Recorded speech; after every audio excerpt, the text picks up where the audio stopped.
Welcome to Emerald Vibes. I'm your host, Charlene Lindsay. I'm so excited about today's show as we talk music, being a Caribbean woman, and changing the world with some of the most talented females in the region. Do I need to say don't go anywhere? See you in 60 seconds. Are you ready to flourish? Get Narissa Golden's new book, 30-Day Guide to Living Happy. It offers 30 days of motivation and declarations. Get 3 bonus days of inspired actions and pages to note your thoughts. 30-Day Guide to Living Happy, now available on Amazon.com and NarissaGolden.com.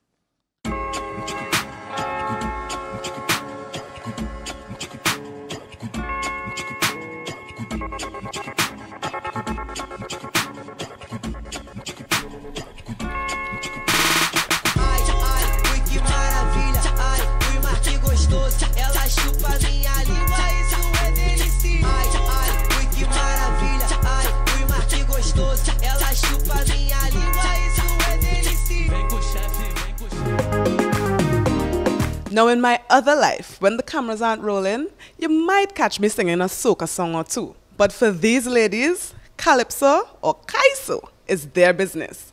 Let's get their stats. Hi Crystal, hi Manel. Hello. Good morning. So tell my viewers, how did you get into the music business? Well, I've been studying music from the time I was 8 years old. I did classical piano with the late Janice Millington, who was very, very popular in Barbados and worldwide.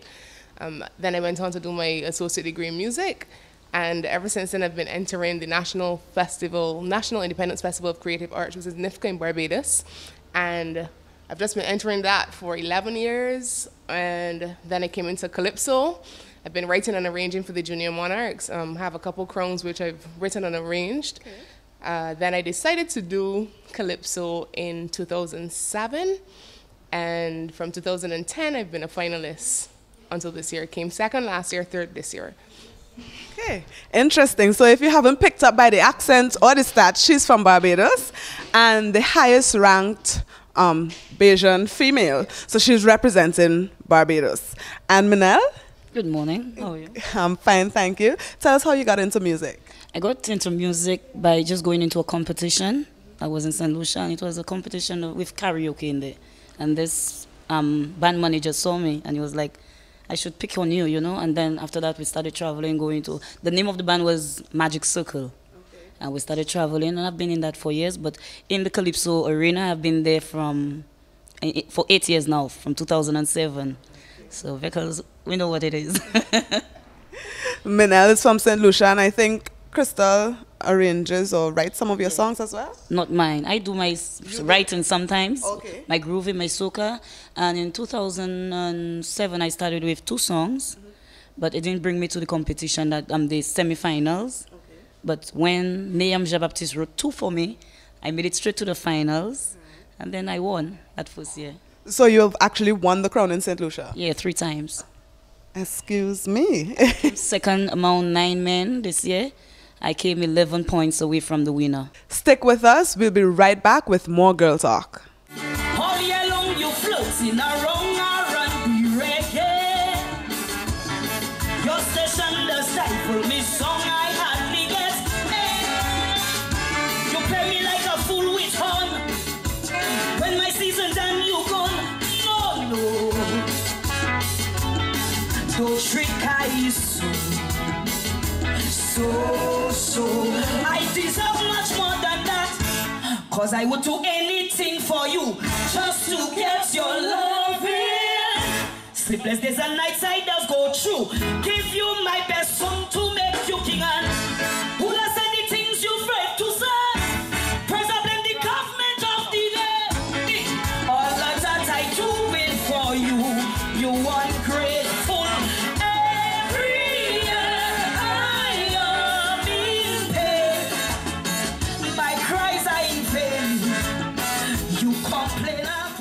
We're back. I'm still here with Crystal and Manel from Barbados and St. Lucia, respectively. Now, ladies, we talk about changing the world and being a female, a Caribbean female. Y'all are in the, I should say, in the limelight, or in the stage that you can bring forth some really pressing issues within the family, the Caribbean, and as women. Do you use your songs to do stuff like this? Well, I've started writing for myself. I started out calypso writing for myself. So I think that that's where I was able to be the voice of the people and deal with issues that when I started, I mostly dealt with things that I thought was pertaining to women.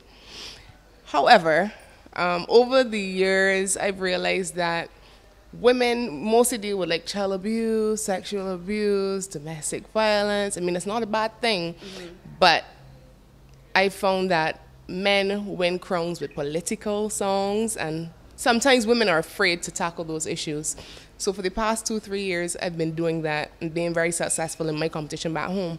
But I do believe that being a woman and being the only woman in the finals this year, out of 9 men just like me now, and in 2012, I was the only lady in the competition, I was able to be the voice for the woman. And I had songs catering to that. And because I write my own music, I write and arrange my own music, then I can kind of shape it in such a way that I speak not only as a woman, but representative of women. Okay. I remember you had a song called Fly on the Wall. So are we moving away from issues like that now that you're going into talking about maybe Barbados politics and so on? No, I have always made sure that one of my songs are religious based because that's who I am. I'm a strong believer in God, and I always believe that He must be praised. In every song I sing, something you will hear that has to do with God. And Fly on the Wall was me being that we all say, you know, I wish I was a fly on the wall for certain situations. And for me, Fly on the Wall represented that. I was the fly witnessing abuse, witnessing molestation, witnessing the church against people who should be coming for help. And people in the church gossiping, talking about people who came for help. So I was that fly, and that was talking about God. Father, you know, I've been seeing it all, but I'm just a fly on the wall. I can't help. I can't say anything. I'm just that fly. And over the years, my themes, Enough is Enough, that I did this year in Crapova, speaks on domestic violence. But it's not only about women, it's about how men see women, how men treat women. You know, we in Barbados say men can't take a done, right? And it speaks to that. You know, when a woman decides to get up and leave you, there's no reason to kill her, to hunt her down, and you know, to be violent. So it speaks to that. But I always do something to do with God. But there is that element where you have to leave something for the people. You have to write something for the people. And that's where my political element comes in, because everything, regardless of how you look at it, is politics. And politicians, politricians, you know, you got to write something for people, something that will last, something that will live. And I try to write that way, whereas my song would last past the season. So you still hear Fly on the Wall in Barbados. You still hear it on other radio stations in the world. So that's how I write my music. Songs that will live on. And what about you, Mana? For me, it's more about the youths and politics, because politics, it affects me, you know, because me giving you my vote, I expect you to cater for me, care for me. That's what you said you was going to do. So if you do not do that, then I have a problem with you. You understand? So I go out there, I do what I have to do, and if you're upset, that's you. And be our voice. And be the voice of the people. So you've dealt with the issues that women face, family-based, community-based, and now you've stretched yourselves to deal with political issues and issues dealing with society. How do you think women can now stretch themselves to nation building, dealing with maybe owning a business, things that we normally see men doing per se, and get women to be empowered more? Do you think that you would play a part in that, or how can they do that? It comes with determination.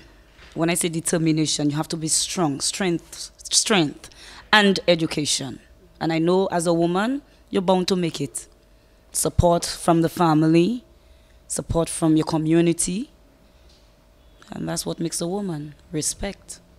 And we're naturally strong, right? So Yes, you're bound to be strong. bound to be. Yes, bound. Yeah, I totally agree with Manal. You know, now women are more educated than they were before when they were just seen as homemakers. I believe that women now I have a master's degree from the University of Sussex. There are women who are going out there and educating themselves.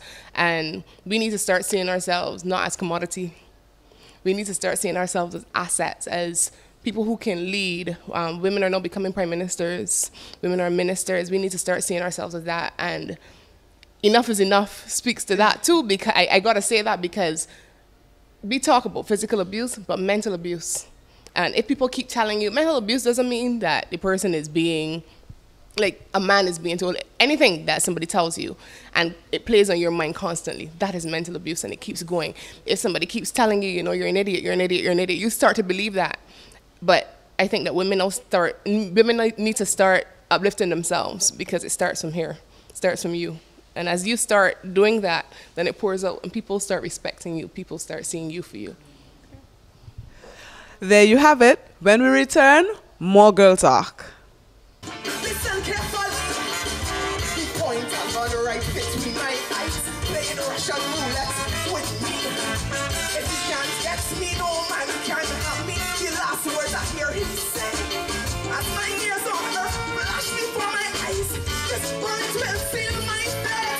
I hear the children screaming. My heart beating. They're pounding over my chest. As he pull the trigger, he do a breakdown. I think he gets arrested. You help me. And you save me. I thought you respond, 'cause I was the one to the red beyond. You help me. And you save me. Now, rescue the rest who's stuck in domestic abuse. Enough is enough. If you are messing with me, enough is enough. Let me see you. Enough is enough. Are you ready to flourish? Get Narissa Golden's new book, 30-Day Guide to Living Happy. It offers 30 days of motivation and declarations. Get 3 bonus days of inspired actions and pages to note your thoughts. 30-Day Guide to Living Happy, now available on Amazon.com and NarissaGolden.com. This is Emerald Vibes. We're here in the lobby of the beautiful Tropical Mansion Suites in Sweeney's, Montserrat. I'm sitting with Talia from Antigua and Chanel from St. Vincent. Hi, ladies. Good morning. Good morning. I'm fine, thank you. And you? Not too bad. And again, we're talking music and what it's like to be a Caribbean woman. We're changing the world through music. Talia, tell me how you got into music. Well, I was actually pushed into music. My father influenced me into singing at the age of 7, and I've been singing from ever since. Junior Calypso coming right up in 2003, 2004. I was crowned the Junior Monarch, and then I wasn't eligible anymore, so I went on to the female show. And then in 2009, with my own pen song, I came first runner-up in the females, and then we didn't have that show anymore, so I had no choice but to go into the Monarch show, which is the male show. And in 2010, penning my own song, I came second for the first time. And I've been singing ever since, up until this year now. I was crowned the Monarch, the youngest and second female monarch from Antigua. Nice, congratulations. It feels real great. Your dad, he's in the music business in Antigua, right? He's, my dad's Trevor King Zakari. He's well known for his political songs. He's a person like that. He likes to hit them with his songs. So yes. So do you think that you have that ability as well, following after daddy? I do actually, but my thing is I sing social ills. I leave the politics to, there are many people singing politics. So I pick social ills, like things happening in my community, things happening to children, or things that I think needs to be changed. So that's what I mostly base on when I'm singing my calypso. I make that sure. Okay. And Chanel, what about you? How did you get into music? Well, I started singing at the age of 9. At my primary school, they selected a bunch of us to try out to represent the school at the Junior Calypso competition, and I won. And from that point on, this was in 93, sorry, I've been winning that school show from 93 up to 2002 when I completed my college education. Just 2 years in between that, 97 and 98, I placed third. I think that was a point where you're in the teenage stage now and you start to lose a little bit of interest, and you know, but because of my dad, who's also a calypsonian in St. Vincent, he, you know, tried to push me to continue with it, and I kind of fell off those 2 years, placed third. But then after that, 99, I said, you know what, let me just do this thing serious again. And then I started winning up until the point when I completed college. After that, I went into soca music and band music, started touring, doing shows in North America, England, the Caribbean. So, yeah, I branched off. You said that your dad is a calypsonian and so he helps you, or you write your own? My dad actually does not write for me because our styles, what I want is so different. And so my dad does not write for me. I'm sure he wants to, but I've been finding a very nice way to say Daddy no. But he's very supportive. But I've had a school writer. I've used a couple of the writers in St. Vincent. But when I really found my calling is when I met Crystal in 2012. And 2013, 2014, I've been doing Crystal's songs, which has really propelled me. And I think she has what I would have been looking for since I left school. And, you know, I'm very, very happy about it. I'm happy with her writing and her style. And I think we make a very good team. So that's how it's been going. So it's a winning formula, so why change it, right? I change it. So when it comes to women, empowering women, how do you see your calypsos playing a part in that? There are many females who they feel their self-confidence is very low. And the way how I see it, music is universal. So you just bringing out this song that gives this person this positive vibes. As I said, I sing social ills, like to tell them to keep their head up and push forward and never give up.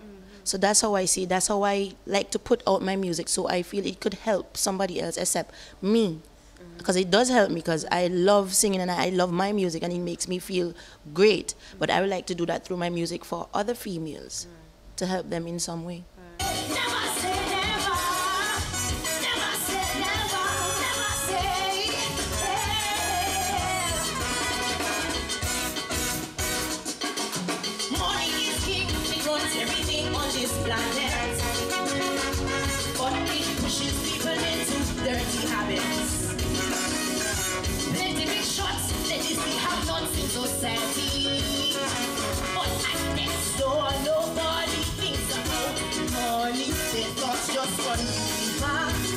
Precious moments, all the people, they love their husband, their wife, and natural disasters, then neighbors who don't talk, share food, shelter, and celebrate their life.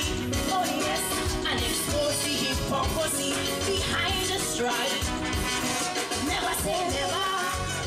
Life is full of twists. I'm not perfect, but I try as best to be a role model to the children, to the younger females, to females who's been around much longer than I have, you know, to try and keep the head on, because not only do I do music, you have to keep the academics in line as well. You know, I think in order to get further, you have to educate yourself, you have to make yourself aware of what's going on in the Caribbean and the world. Not only that, keep close to somebody who has a positive influence on you. Women need to stand up for what is right. We need to take what we have in our hearts and bring it out here. Not be afraid to speak because we figure, oh, we're a minority, we're a female, you're going to get pushed aside. No. Open up your mouth and speak. And then when they come to you and say, you say this, you go so. And say, no, you go so. You go so. You go so. So, you know, I mean, there are things that I'm hoping that through my music and through my positive influence, because I was recently appointed as a cultural ambassador in my country. So I am hoping that through all this, I can be a positive influence on other females, and they will not be afraid to speak. If they want to speak through me and bring their experiences to me, and I put pen to paper and do this, or send my ideas to Crystal and say, Crystal, write this. You know, if that's how it's got to be done, that's how it has to be done. You know? Okay, so there you have it, empowering ladies all over the world through their music. We'll be right back with more Emerald Vibes as we talk Girl Talk.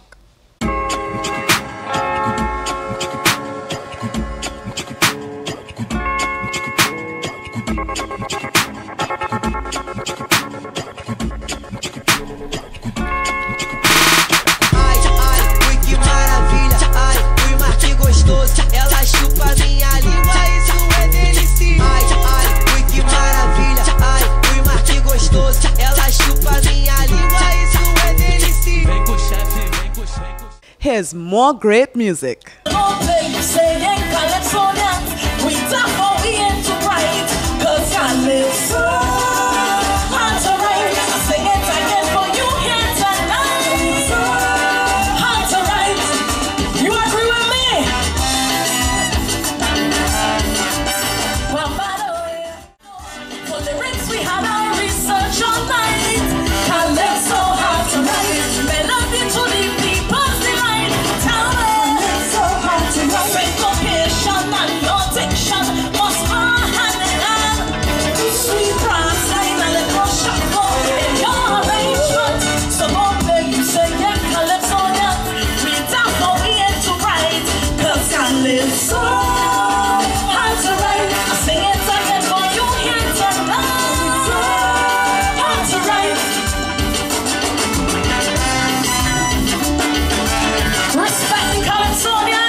I'm here with Queen B from Anguilla and Jacqueline from St. Kitts and Nevis. How are you doing, ladies? Fine, thank you. Jackie, I can call you Jackie, right? Yes. Right.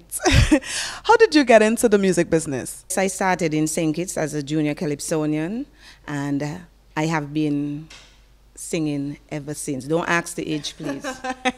I won't. Never ask a lady her age. Or her weight. So you started in junior calypso, you never branched off into soca or anything like that, just straight calypso? Strictly calypsonian. Strictly a calypsonian. Okay. What about you, Queen B? Well, I started off singing in 2001, singing R&B, singing just anything, and there was nothing really to sing in Anguilla after my father brought us back from the U.S., so I just got into singing calypso just because I wanted to sing, and I've been singing ever since. Jackie, I wanted to ask you, did you get into calypso because of your father? I'm noticing a trend with the ladies today. I'm different. I started off of my own initiative.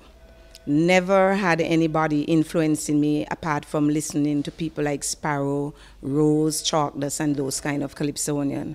But this was something that was intrinsic. I started just reading poems that were inside of books and putting melodies to them, just like that. What was kind of strange, as people think even today, that I don't have any musical background, in that I don't play an instrument, I don't write music, but from day one, I've been composing my own calypsos, yeah. Okay. So no one has ever written a song for you? Never. I had an instant when I was in junior calypso where the teacher who asked me to sing in the competition for the school, which I represented, he wrote a song for me, and it was not age appropriate. And it's from that day, at the age of 15, I decided no one was going to write for me, because in retrospect, when I looked at the lyrics, it was really something that was sexist. And it was not nice for a 15-year-old. And I felt very uncomfortable when one musician, the backup band, he said, but what this little girl know about what she's singing? And it resonated with me. And from then on, I decided no one was going to write for me. But every time I think that I have the criteria don't come, some of the subsections giving me a mental block. And every time I think that I would get some sort of accolade, my compositions, I'm afraid, they say cannot make the grade. And this act of competing, need large scale planning, and a lot of scheming, like when politicians campaigning. I didn't know I had to lie to get in the top 3. I sing about a thriving economy. I didn't know I shouldn't make any comment on the problems facing the government. I didn't know even though people find it like hard, all they want to hear about who gets in the yard. Your songs, I can imagine, they have some form of empowerment for ladies. Definitely so. And as a teacher, I always go into the classroom. The classroom represents the communities that we live in, the society. And most of my topics they come out of what is going on, be it political. I don't run away from politics because you can never do anything without having some political overtures on it or connotation or whatnot. And so I am not one of them who are afraid if the government is messing up. I'm not afraid to attack them in song. Okay. So political, social, it doesn't anything, matter. name it, I've done it. Okay. What about you, Queen Bee? Where do your themes for your music come from? I had a chance to go to Trinidad for Carifesta after winning the National Monarch competition in 2007. And I had 2 weeks of Calypso and I just became passionate. I fell in love with Calypso then and there and not just music. And being a passionate person, I found myself singing about things that bothered me, not just singing about the beautiful things in the island, not just singing about children and tranquility and the island. I found myself getting wrapped up in politics, which nobody wants to touch. And I've gained enemies from that, but they found out that after a while, what I'm singing is actually true. You know, we put you there to do something, and we expect results. And so I was criticized by one of the members of the government, being the head of the Queen's Committee. You know, he said that we didn't get enough girls in the show because the chairperson was too heavy, so the girls weren't coming forward. And I was very hurt by that, and I wanted to quit and resign. I said, you know what? You don't mess with a woman with a mic. You know, don't do that. So I attacked him in song and, you know, said there's no women in government right now in Anguilla either. So I made that my platform to sing out for women, to sing for justice, to sing against the things that are not, you know, correct in society. So I have, over the past years, sang against government, and I'm not for any particular party. But I think if, as a Calypsonian, our job is to represent the people, and that's what I am about. And I'm a lover of Calypso, a lover of music, and I think I'm here to enjoy myself, and I'm here to speak out for the women, not only in Anguilla, but across the region, and represent all Calypsonians.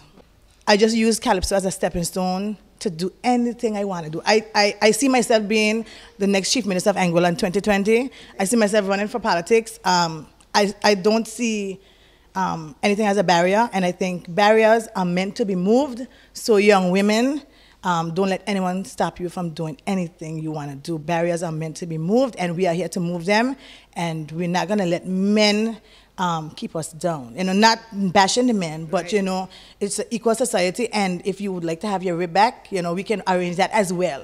But we're here to stand out, not blend in. So stand out, don't blend in, young women. What happened to we in this our country?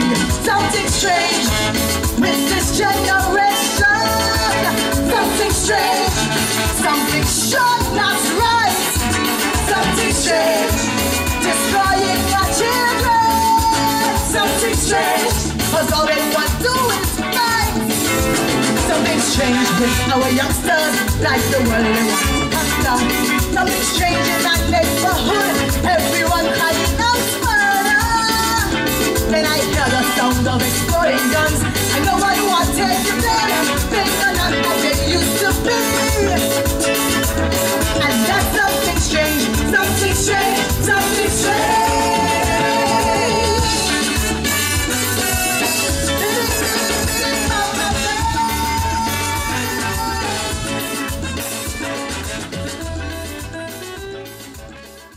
I want my calypsos, as I think Crystal said, to be able to be played all year round. We have a tendency, when you see carnival steps out, calypso gone right back in. But I've been fortunate in St. Kitts. We have what you call a local show every Tuesday night, and they just feature local calypsonians.